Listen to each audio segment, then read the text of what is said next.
يا صباح الفل عليكم، ازيكم يا حبايبي؟ عاملين ايه؟ يا رب تكونوا بخير. يلا مع بعض نعمل عصير منعش خالص وجميل ورطب على الجانب كده. يلا نعمل الفراوله بالموز. حاجه بسيطه خالص كده وزي العسل. يبقى جبنا موزتين اهم، جبنا حوالي 4 صوابع موز او 5 على حسب الكميه اللي عندك. اهو ما شاء الله زي العسل اهو. نقطعه كده في الخلاط بتاعنا اهو. موز ابيض ومستوي جميل خالص. نقطع كده مع بعض الموز. عصير في رمضان يرطب على جانبنا كده ويبقى ايه ممتاز معانا. الف هنا وصحه. يا رب الفيديوهات اللي انا قدمتها تعجبكم وتنور رضاكم. ورحت منزله معايا الفراوله برضه الكميه اللي انت عايزاها. ورحت جايبه معايا معلقه عسل اللي هي. ولو عينتكي اكتر وتستغنى عن السكر مش في مشكله.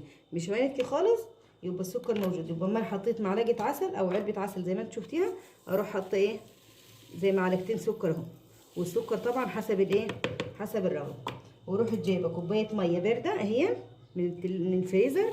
ورحت نازله بيها لان الفراوله طبعا متنشه. نفرمهم مع بعض عصير صحي وجميل. والموز بيخلي له نكهه جميله خالص كده. ونرجع مع بعض تاني.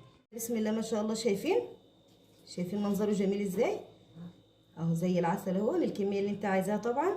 عصير الفراوله نفسه بيكون مش حلو جو. بس عصير الفراوله بالموز بيبقى بصوا روعه وبيبقى حكايه. جميل كده وخفيف على القلب. بألف هنا وصحه. يا رب ينول اعجابكم. لو سمعت الفيديو مش تنسي الاشتراك وكده. يا رب اكون تحت حسن ظنكم على طول. ايه رايكم في المنظر ده؟ جميل خالص. يا رب تجربوه وتقولوا لي رايكم. بسم الله ما شاء الله. زي ما انتم شفتوا كده عصير خفيف وسهل جدا. يا رب يعجبكم. وطبعا زي ما تعودنا خلاص زي ما تعودنا نسيب بعض على لا اله الا الله. ومع الف سلامه.